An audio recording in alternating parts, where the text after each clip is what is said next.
யோவான் எழுதிய நற்செய்தியிலிருந்து வாசகம். அதிகாரம் 15, இறை வசனங்கள் 9 தொடங்கி 17 நிறைவு பெற. அக்காலத்தில் இயேசு தம் சீடரை நோக்கி கூறியது: என் தந்தை என் மீது அன்பு கொண்டுள்ளது போல நானும் உங்கள் மீது அன்பு கொண்டுள்ளேன். என் அன்பில் நிலைத்திருங்கள்.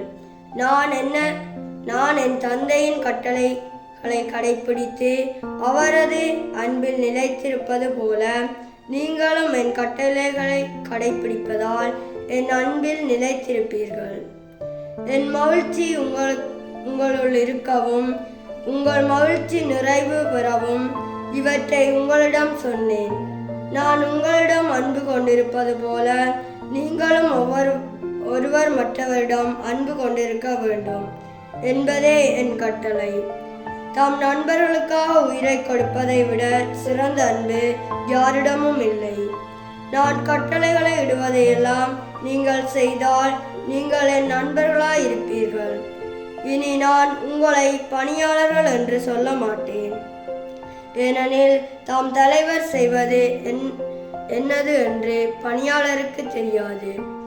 உங்களை நான் நண்பர்கள் என்றேன், ஏனெனில் என் தந்தையிடமிருந்து நான் கேட்டவை அனைத்தையும் உங்களுக்கு அறிவித்தேன். நீங்கள் என்னை தேர்ந்து கொள்ளவில்லை, நான் தான் உங்களை தேர்ந்து கொண்டேன்.